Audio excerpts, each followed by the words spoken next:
అయితే 2 ఏళ్లలోగా మీ బాకీ తీర్మానం కాకపోతే మా ఇల్లు స్వాధీనం చేసుకుని మమ్మల్ని వెళ్ళగొడతారన్నమాట, అంతేనా?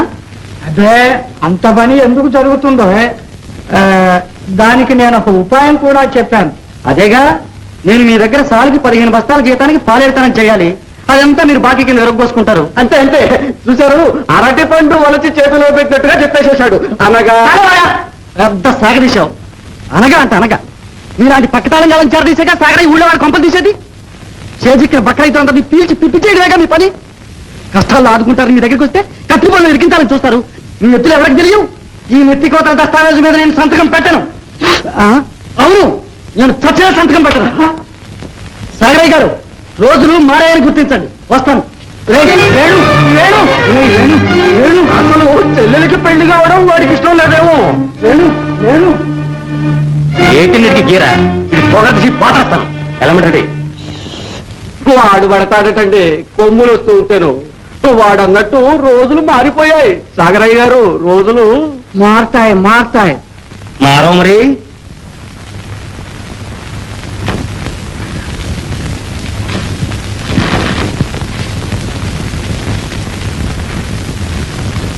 మన ఇల్లు ఒకటే కాదమ్మా, ఈ ఇంట్లో ఉన్న మనుషులు కూడా అతను స్వాధీనం చేసుకోవాలని చూస్తున్నాడు. నువ్వు నేను తప్పితే ఆయనకి ఊళ్ళో మనుషులే దొరకరు. దొరుకుతారు, దొరికిన వాళ్ళందరినీ ఇదే పని చేస్తాడు. ఇద్దరు దాకా నాన్న పెద్ద అప్పుడు ఇచ్చినవాడు ఇవాళ ఇద్దరిని ఎందుకు ఇరికించాలనుకున్నాడు? నువ్వు పెద్ద ప్రయోజకుడు అయ్యావు కదా అని. ఎంత పోతే మనసు అంతలే. ఏం చేస్తావు నాయన, రోజులు ఇట్లా మండిపోతున్నాయి. ఇవాళ మనకి అవసరం వచ్చింది. అందుకని ఏ షరతుకైనా తలకి నన్ను బానిసగా ఉండమంటావమ్మా? అంతకంటే నా సాగరై గొడసావితో ఒక యుద్ధలాగా గట్టిపారేయకూడదు. అన్ని అవసరాలు తీరతాయి. ఏడుపులన్నీ ఏడవకపోతే చెల్లెలు పెళ్లి చేయడం ఇష్టం లేదని ఏడవలేదు.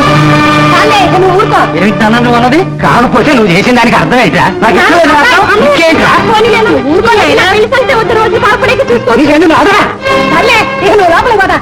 మనకున్నదేగా ఊళ్ళ వాడ ముందు నీళ్ళు కావటం, ఇంట్లో వాడ మీ దగ్గర పట్టం.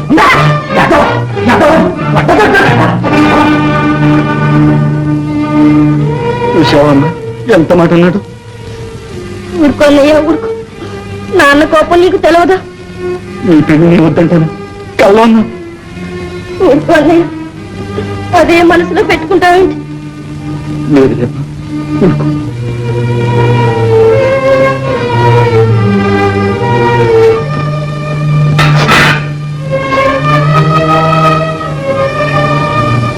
నీతో వచ్చిన సావయ్యది. కోపం వస్తే ఒళ్ళు తెరవదు. ఎంత మాట పడితే అంత మాట అనేస్తాం. అని ఎంత బాధపడుతున్నారో తెలుసా? నువ్వు పడుతున్నావు బాధ. లేదులే, నువ్వు ఒక్కడే పడుతున్నావు బాధ. ఇందా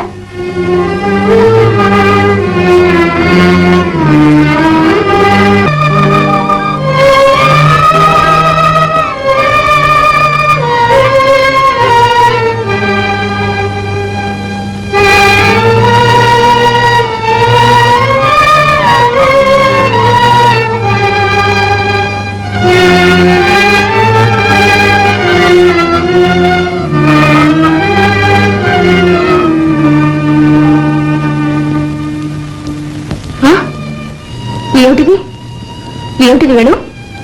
ఏమీ లేదు, నువ్వు వెళ్ళు దాదా. ఏమీ లేకపోతే ధైర్యమైన వాడి కంటే నీళ్ళెందుకు వస్తాయి? చెప్పు వేణు,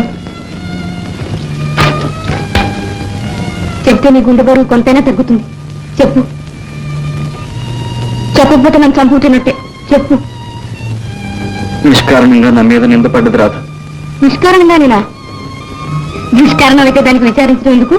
నువ్వు ఏదైనా తప్పు చేసి దానివల్ల నింద వస్తే అప్పుడు విచారించాలి, అంతేగాని కారణం లేని కాకి కూతలకి. కాకి కూత కాదు రాధా, మా నాన్నే అన్నాడు. ఏమన్నాడు? ఏమిటి? నా చెల్లెలికి పెళ్లి చేయడం నాకు ఇష్టం లేదని నా మీద నింద వేశాడు. దీనికైనా ఈ మాట ఎవడైనా నమ్ముతాడే ఊళ్ళో? మీ నాన్న తొందరపాటు మనిషి. అది కాదు రాధా, మా చెల్ల ఏమనుకుంటుంది చెప్పు. ఏమీ అనుకోదులే, భారతమ్మ అంత తెలివి తక్కువ పిల్ల కాదు. కావాలంటారా నేనొచ్చి చెప్తాను. పనిలో పని మీ నాన్న కూడా బాగా చెవులు నిలిపి బుద్ధి చెప్తాను. లేలే, అసలు ఎందుకు వచ్చింది కదా? మా భారత పెళ్లికి సాగరయ్య దగ్గరికి అప్పుకెళ్ళాం. ఆయన ఒక్క హక్కులు వెళ్ళిన తన కదా సంతకం పెట్టమన్నాడు. నేను ఒప్పుకోలేదు. ఆహా, ఇంకే వాళ్లే మీ నాన్నని రెచ్చగొట్టుంటారు. దీనికి మనం ఏం చేయాలో తెలుసా?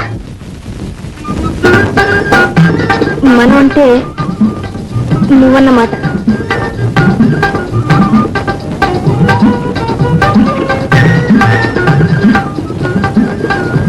కాదు, మనం అంటే నువ్వు నేను ఇద్దరం కలిసి అన్నమాట. నువ్వుంటే నేను ఎంత పనైనా చేయగలను అనుకుంటా. నిజంగా? నిజంగా.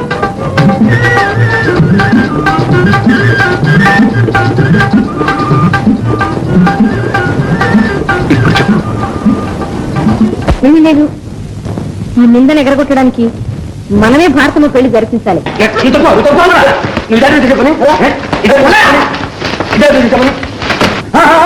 మధ్య నీకెందుకు వాళ్ళతో తెలుసుకుని నీతి లేని పశువా, వదిలేయ్. చేసిన తప్పు ఇంకా ఎదురు తిరుగుతావు మనకెందుకు వచ్చిన వస్తా కూడా దగ్గర తీసుకెళ్తాం పద. ఆయన చెప్తాను చూద్దాం. వదలండి, మేమే వస్తాం. రండి అక్కడ మేము బొంకులు వేస్తాం.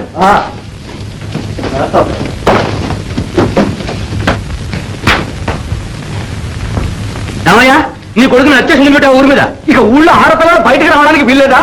అంత మదం ఎక్క కొట్టుకుంటున్నాడే నీ కొడుకు. నీ మొహం చూసుకున్నాను, లేదా అక్కడ నడిగి పోగొట్టండి. ఏం చేశాడు? నీ కొడుకుని అడుగు. ఈవేళ వీడు మేనగోళ్ళు అయింది, రేపు ఏం చేశాడో చెప్పరాదు. ఏమి చెప్పమంటావమ్మా? నీ కొడుకు కృష్ణలీలలో ఈ రాధకు పోతూ ఉంటే చెయ్యి పట్టుకుని గిరగిరగిర తిప్పి ఆ కాలువ పక్క చెట్టు తాటికి ఈడ్చుకుపోతాడు. కాదు. నోర్మై ఎరా, దాన్ని చేయి పట్టుకున్నావా? పట్టుకున్నాను, కానీ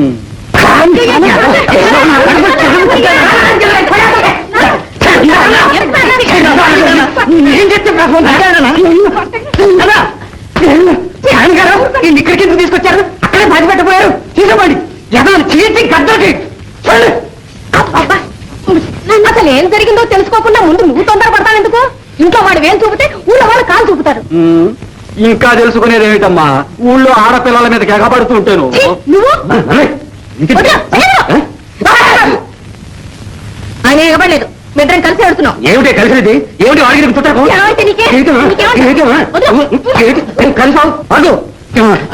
తెలుసా? రాజనే అనద్దు. నువ్వు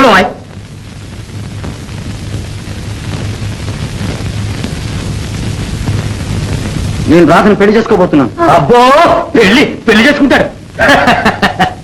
ఏమిటండి? అవును, మేము పెళ్లి చేసుకోదలుచుకున్నాం. నీ పెళ్లి అడగదే, నేను చేస్తాను పోలా ఇంటికి. శివ శివ శివ శివ వర్ణశంకరం వర్ణశంకరం కలికాల మహిమ అనగా చాలే అల్లవయ్యా చెప్పొచ్చావు. నడు వెళ్ళండి. ఏంట్రా కూర్చో, దాన్ని పెళ్లి చేసుకుంటా? అవునన్న. అవును అన్న. నీతి జాతి అక్కనా? నీతి నలుగురు పెద్దలు చేరి ఏది నీతి అంటే అదే నీతి. నిజం నిజాయితీ ఎవరికీ అక్కర్లేదు. ఒకరు చేసిన పాపానికి ఇంకొకరి జీవితం నాశనం చేయడమేనా నీతి? ఈ నేతి బీరకాయ నీతులతో నాకేం పని లేదు. నేను రాతకి మాట ఇచ్చాను, అది జరిగి తీరాల్సింది. చూసావా ఈ పొగడం? ఈ అంత బరి దిగించి మాట్లాడుతున్నాడు. దానికి ఒక అబ్బా ఒక అమ్మ. మంచి చెడ్డ ఆలోచించావా వేణు? అన్నీ ఆలోచించానమ్మా. ఆలోచించే దాన్ని పెళ్లి చేసుకుంటానటావు. అవును, పనికిరాదు. ఏమిట్రా ఇది? మీరేమనకండమ్మా. ఇదిగో, నువ్వు దాన్నే పెళ్లి చేసుకోదలిస్తే నా గర్భ దక్కడానికి లేదు.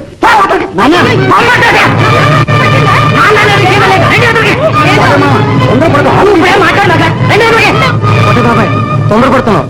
చేతిగా నువ్వు కొడుకుని దూరం చేసుకో. మీకెందుకు? మా ఇంటికి దరిద్రం పట్టుకుంటే దరిద్రం. నువ్వు అసలు బాబా.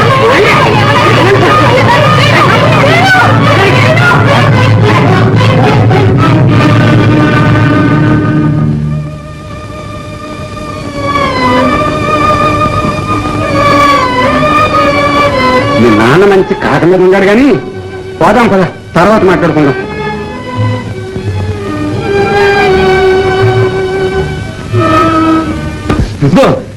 ఇంకా వీళ్ళకి తనగా తెలియగా ఉంది. అక్కడే సాగుబడి సున్న ముసుకుని. ఒరే పోలయా, ఊరికే రంకులు వేస్తే అంకికి వస్తారా పిల్లలు? బొంకులు ఎదుగుంటే సరి కొట్టాలి. 3 పూట్ల 3 కంచాల పువ్వా. ఎవడనో ఇదిగో చూసావా అదంతా కుదరదని త్వరగా లగ్గం పెట్టచ్చు. అలాగే తప్పలేదవద్దు, ఇదే ఖాయం.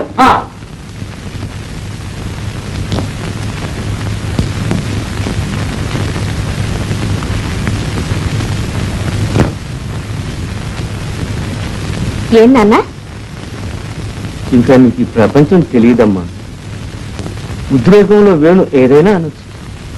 ఆయన అన్నమాట తప్పండి నాన్న, నాకు బాగా తెలుసు. అట్లా అనుకోకు. రేపు నలుగురు వెళ్ళేస్తామంటే భయపడి జారుకోవచ్చు. భయపడేవాడైతే అందరిలోనూ ఆ మాట ఎందుకంటాడు నాన్న? అయినా మనం కూడా ఆలోచించాలిగా. ఈ పోలయ్య గాడితో ఒక పేచి. నువ్వెన్నో చెప్పు నాన్న, ప్రాణం పోయినా నేను ఆ పోలేమో అని పెళ్లి చేసుకోను. దాంట్లో ఉన్న చిక్కులు. రత్తయ్య గారు,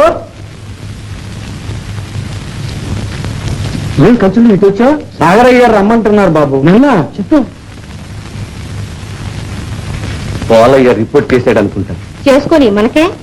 అది కాదమ్మా, సాగరయ్య గారికి మనం ఇవ్వాల్సిన బాకీ ఉండగా అది బిగించి ఈ పెళ్లికి ఒప్పుకోమంటారు అనుకుంటాను.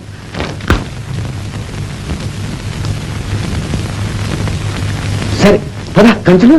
అమ్మా టోపీ తెచ్చిపెట్టు.